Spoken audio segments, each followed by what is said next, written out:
The Assembly will hear an address by His Excellency Félix-Antoine Tshisekedi Tshilombo, President of the Democratic Republic of the Congo. I request protocol to escort His Excellency and invite him to address the Assembly.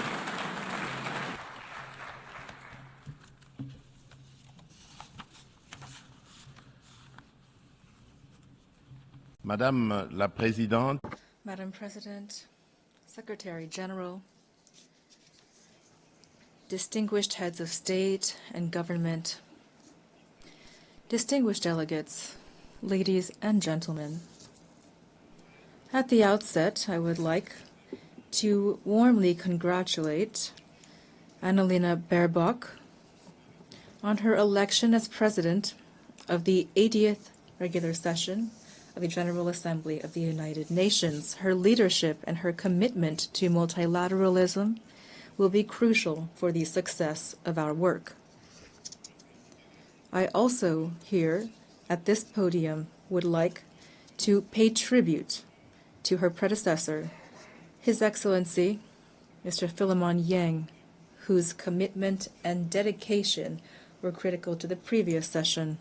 Lastly, I reaffirm my country's full trust in the actions of the Secretary General of the UN, Mr. Antonio Guterres, for his unwavering efforts to strengthen our organization and to promote solutions to the challenges threatening peace, security, and prosperity throughout the world, especially in the region of the Great Lakes of Africa, which includes the DRC.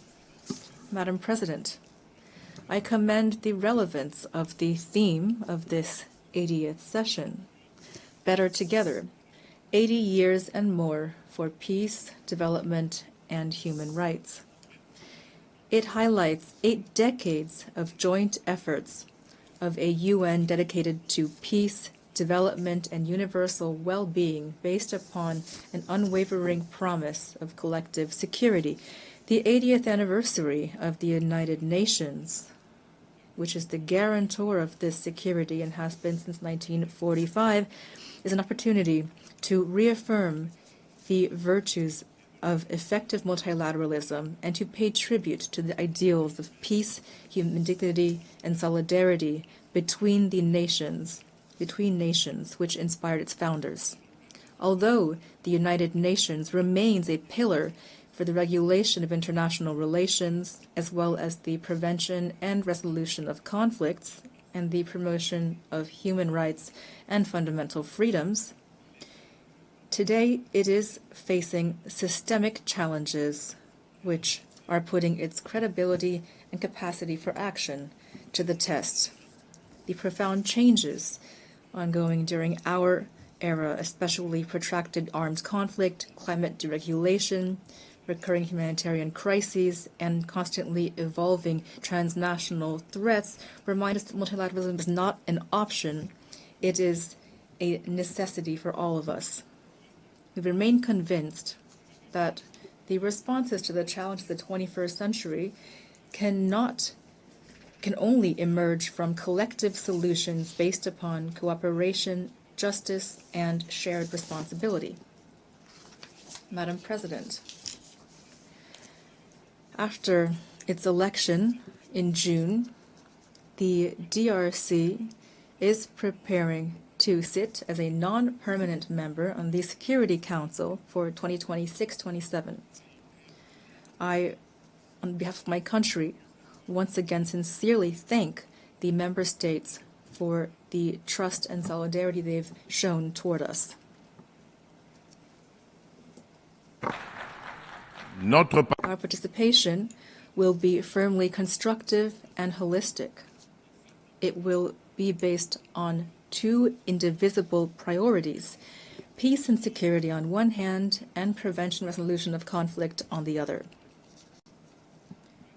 We also plan to actively contribute to the development and implementation of a new agenda for peace in order, through our capacity and our experience, to propel reforms of peacekeeping and peace-building operations, as well as the adaptation of the UN collective security system.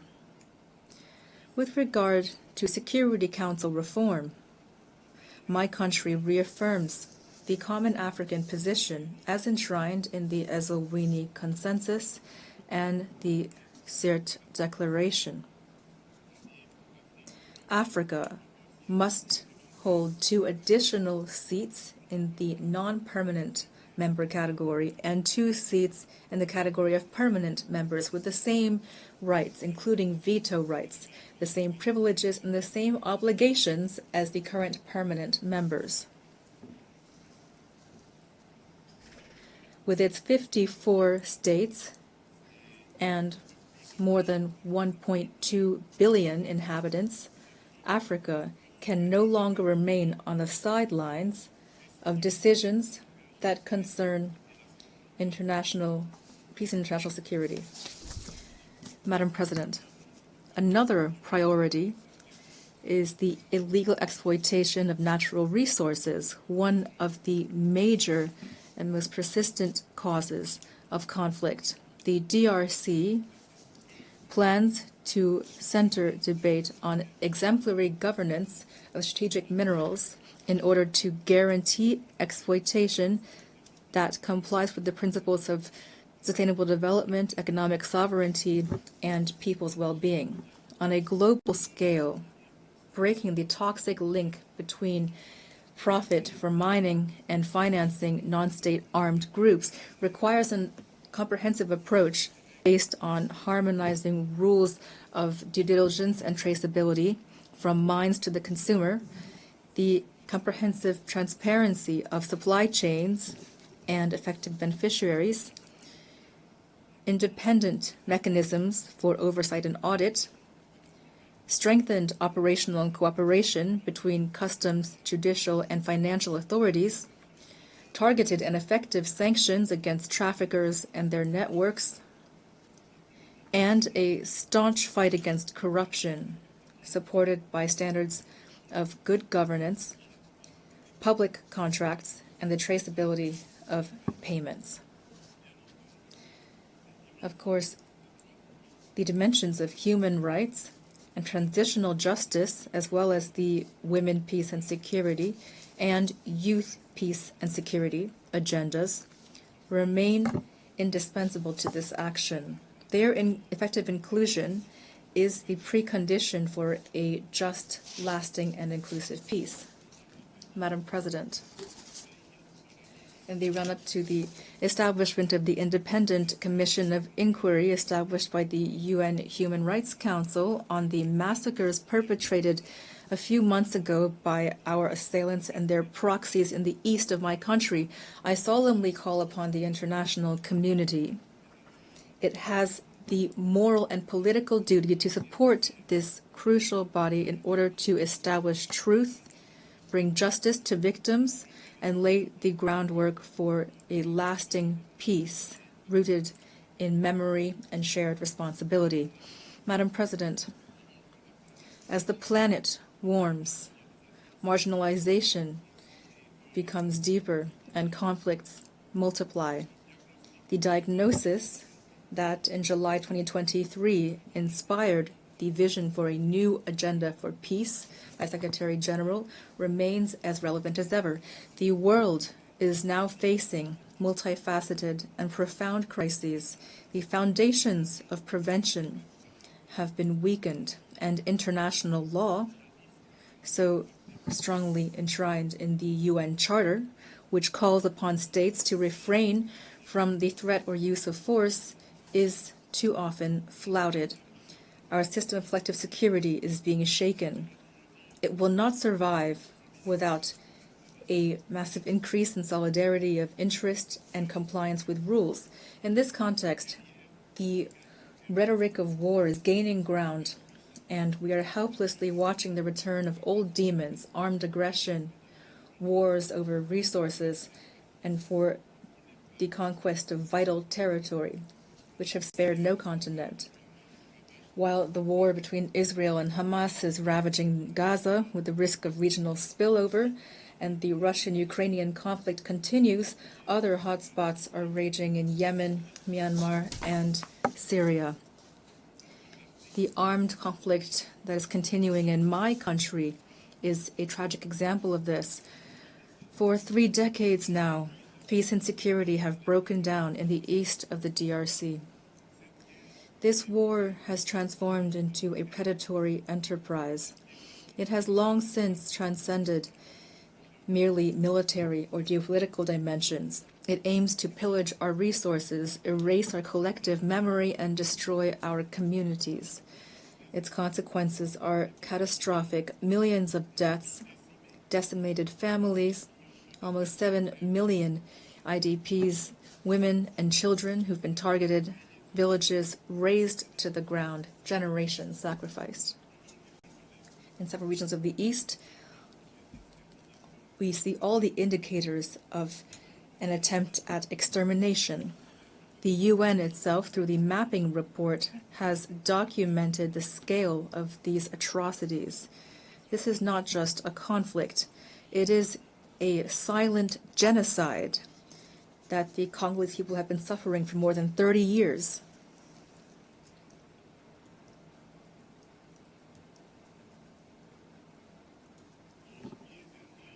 In July, more than 300 civilians, including 48 women and 19 children, were massacred in the territory of Rutshuru by the AFC and M23 with the support of the Rwandan Defense Forces. These crimes are not isolated incidents. They are part of a gruesome whole. I thank the United States for taking the initiative last month of convoking an extraordinary session of the Security Council to examine these massacres, which were documented by Human Rights Watch. To end this conflict, the Security Council, in Resolution 2773 of February 21st, 2025, called for the withdrawal of M23 from the cities of Goma and Bukavu and from all the areas under its control, as well as for the dismantling of the parallel administrations established in violation of the sovereignty of the DRC, as well as an end to all assistance, direct or indirect, to M23. Here I commend the leadership of President Donald Trump, who paved the way for a dialogue that led to the signing on June 27, 2025 in Washington of a peace agreement between the DRC and Rwanda.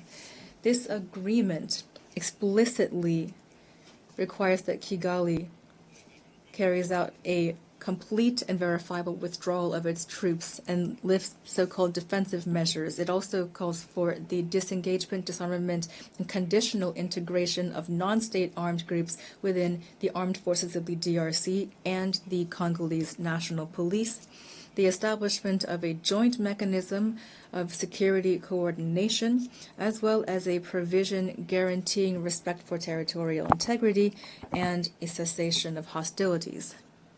The withdrawal of Rwandan troops, the end of their support to M23, and the restoration of the authority of the Congolese state over all the occupied areas are non-negotiable conditions for a real peace. I call upon the United Nations to ensure the strict enforcement of this agreement, which is now critical to the implementation of the aforementioned resolution. Until these decisions are carried out, the blood of innocents will continue to flow. In the same vein, the DRC and the AFC M23 signed on July 19, 2025, in Doha, a declaration of principles that commits the parties to strive together toward a peaceful solution. I would like to thank His Highness the Emir of Qatar, Sheikh Tamim bin Hamad Al Thani, for his dedication and commitment to peace in the DRC and in the Great Lakes region. Lastly, I express my deep appreciation for the coordination provided by His Excellency for Esozimna Nyasimbe, President of the Council of Ministers of Togo as part of the Lomé process. This dynamic emerges from the convergence of the efforts of the Luanda process, which have been constantly led by His Excellency João Manuel Gonçalves Lourenço, President of the Republic of Angola and acting President of the African Union, current President of the African Union, as well as the Nairobi process facilitated by His Excellency Uhuru Muigai Kenyatta, former President of the Republic of Kenya. Together, these initiatives have laid the groundwork for a unified mechanism of regional facilitation. This momentum is something we hope to maintain to preserve continental cohesion, strengthen coordination between African initiatives, and establish a harmonized framework for action in order to restore lasting peace to the east of the DRC. Our goal remains unchanged to bring about just, lasting, and verifiable peace, not just an empty and ephemeral period of calm, which for almost 30 years now has too often disappointed our people. We expect that the international community to stand on the side of right with constancy and courage. That is how truth will win out over impunity, and that peace will become possible. Madam President, the diplomatic process being carried out with all parties to the conflict is in no way incompatible with justice and reparations. If the world still hesitates to put a name to our pain, well, we will not wait.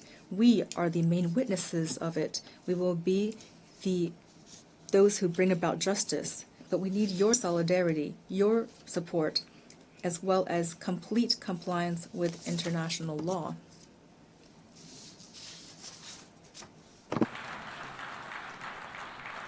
La République démocratique. The DRC does not need charity or condolences.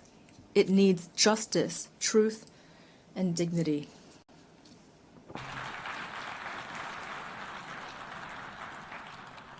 Notre pays. Our country is doing its part. We've signed peace agreements, agreed to dialogue, made commitments toward reconciliation. But a false peace based on impunity and forgetting is only a precarious truce. History will not judge our speeches, but our ability to recognize mass crimes, including genocide, and to end impunity. Madame la Présidente. Madam President, the DRC is a country full of life, natural wealth, and human resilience. We want to contribute to global peace, but peace begins with recognition of our own tragedy. I solemnly call upon this Assembly to recognize the Congolese genocide, to support our battle for truth and justice, and to help us at last build lasting peace in the heart of Africa.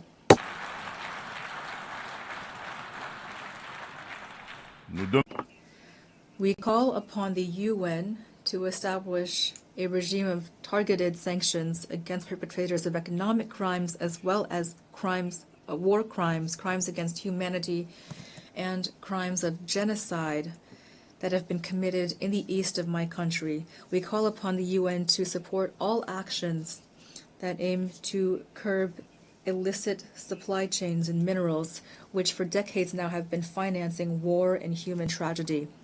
These actions must be implemented with the support of the African Union, the UN, and our development partners, with the involvement of adjacent states, as well as businesses that purchase and process these minerals stained with blood, as well as financial institutions through which this cash transits, as well as civil society organizations.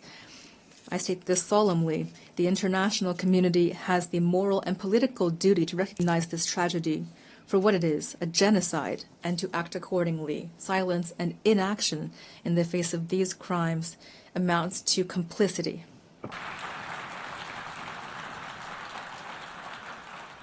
nous demandons We call for the immediate establishment of an international commission of inquiry that is independent and sufficiently funded to establish truth, bring justice to victims, and break the cycle of impunity that has been fueling this tragedy for decades. Madam President, terrorism remains a serious threat to peace and international security. No region of the world has been spared.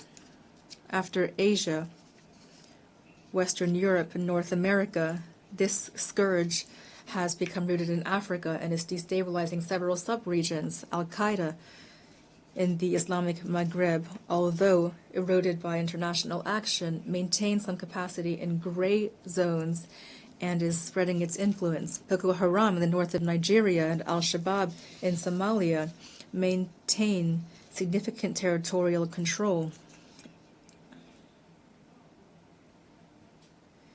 In Central Africa, after the devastation caused by the Lord's Resistance Army, or LRA, led by Joseph Kony, the northeast of the DRC is suffering under the Allied Democratic Forces, a Ugandan terrorist group that has sworn allegiance to the Islamic State. These extremist groups have left behind them in their wake a devastating toll of loss of human life and continue to threaten regional stability.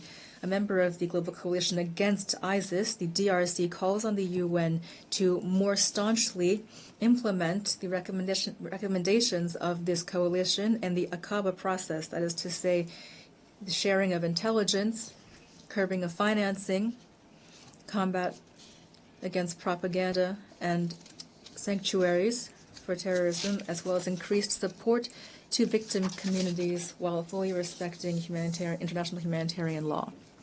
Madam President, as we face a climate crisis, the Paris Agreement remains a crucial legal framework for the accountability of states when it comes to emissions and adaptation to limit warming to 1.5 degrees Celsius. Thus, the DRC has adopted its National Adaptation Plan 2022-2026.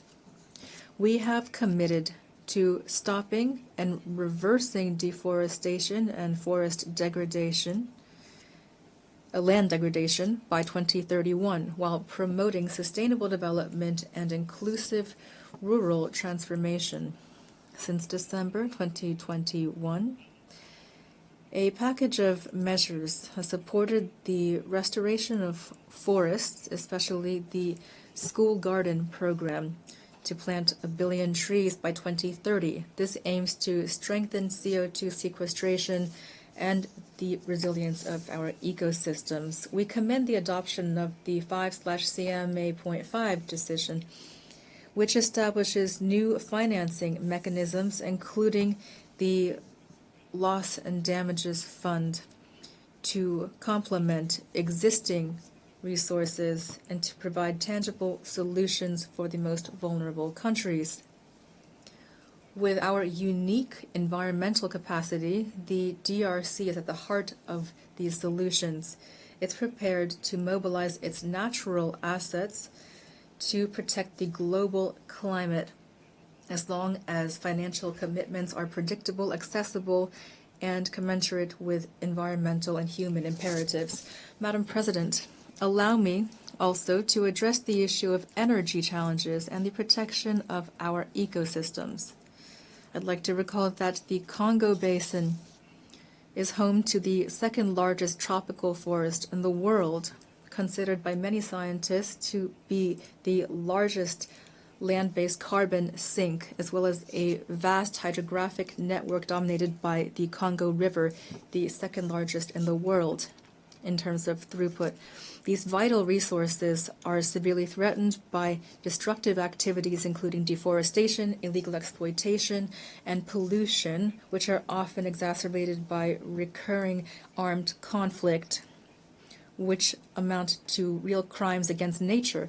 That is why the DRC supports the initiative spearheaded by Vanuatu, Fiji, and Samoa to establish at the international level ecocide as a crime in order to punish illicit acts and arbitrary actions that cause severe environmental damage. Madam President, the adoption of the Pact for the Future recalls the necessity of accelerating the implementation of the SDGs 5 years before the deadline of 2030. The DRC has placed this imperative at the center of its action through the Strategic National Development Plan 2024-2028, which places the Congolese people at the heart of its priorities and incorporates the 3 dimensions of sustainable development, the environmental, social, and economic dimensions. This plan is based on clear guidelines, including strengthening democratic governance and security, modernizing infrastructure and the business environment, protecting the environment, and guaranteeing access to essential social services, including water, sanitation, education, healthcare, electricity, and so forth. The results have been mixed. For only SDGs 12 and 13 still seem attainable by 2030, but concrete progress has been made. Free education has allowed more than 5 million children to return to school. Universal health coverage has expanded access to high-quality health care. Women's empowerment policies are reducing socioeconomic gaps.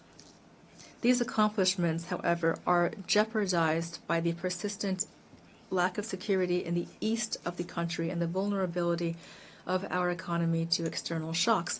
Our economy, therefore, must transform in order to become a driver of sustainability and prosperity. My country is a solution to climate challenges.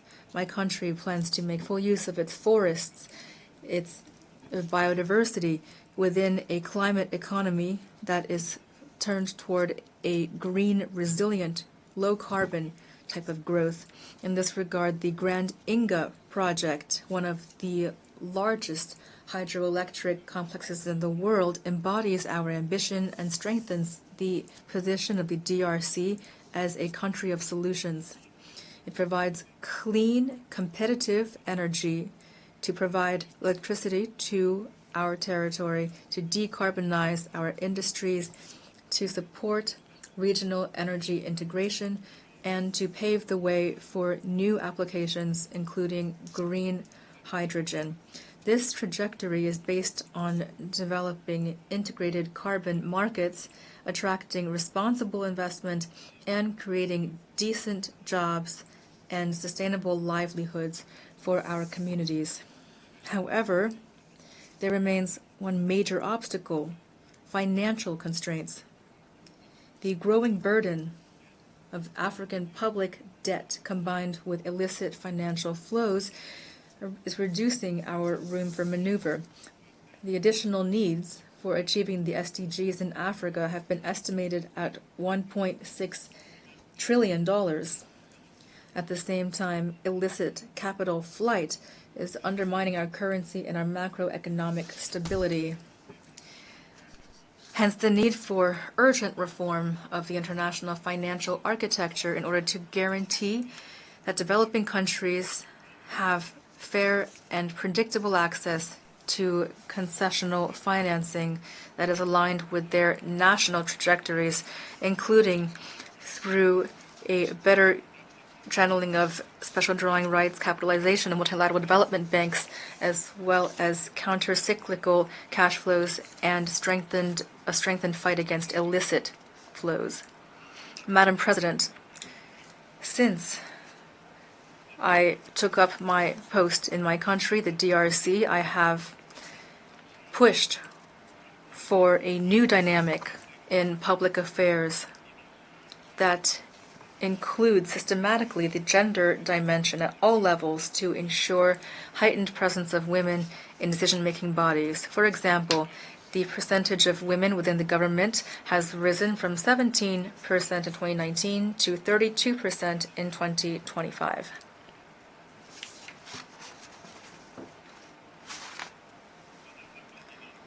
Madam President, as part of a strategic and multi-sectoral approach, that aims to mobilize the youth for national progress. My government has adopted a national youth policy.